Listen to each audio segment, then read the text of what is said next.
আমরা সেই প্রজন্ম যারা হাসিনার গুলির সামনে দাঁড়াতে আমরা ভয় পাই নাই। অতএব কারো ভাঙ্গা ডিমে আমাদের কিছু যায় আসে না। বরং এই ঘটনার মধ্য দিয়ে আবারও প্রমাণিত হয়েছে যে আওয়ামী লীগ একটি সন্ত্রাসী সংগঠন।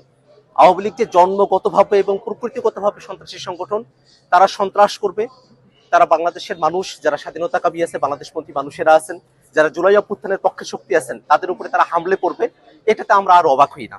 বরং আমরা মনে করি যে অন্তর্বর্তীকালীন সরকার এই দীর্ঘ সময়ে 1 বছর জুড়ে আওয়ামী লীগকে বিচারের আওতায় নিয়ে আসার যে প্রক্রিয়া সরকারের শুরু করার কথা ছিল, সেটা খুব সামান্য অগ্রসর হয়েছে।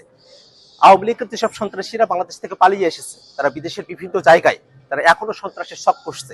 আমরা অন্তর্বর্তীকালীন সরকারের কাছে আহ্বান রাখবো, যারা দেশে এবং দেশের বাইরে আওয়ামী লীগ এবং তাদের দোসররা সন্ত্রাসের শখ করছে, তাদেরকে অতি দ্রুত বাংলাদেশে ফিরিয়ে নিয়ে গিয়ে তাদেরকে বিচারের আওতায় নিয়ে আসা হবে। এবং আমরা একটা কথা বারবার স্পষ্ট করে বলি, আজকে আমরা যখন নিউ ইয়র্কে এয়ারপোর্টে আমরা নেমেছি, আমরা দেখেছি আওয়ামী লীগের সন্ত্রাসীরা তারা যখন হুঙ্কার দিয়ে আসছিল, তারা যখন নানা অশ্রাব্য গালিগালাজ করছিল।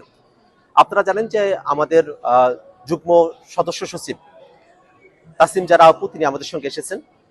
তাকে উদ্দেশ্য করে নানা ধরনের অশ্রাব্য গালিগালাজ করা হয়েছে, আমাদের উদ্দেশ্য করে অশ্রাব্য গালিগালাজ করা হয়েছে। আমরা মনে করি এটাই আওয়ামী লীগের চরিত্র। আওয়ামী লীগ আজকের এই ঘটনা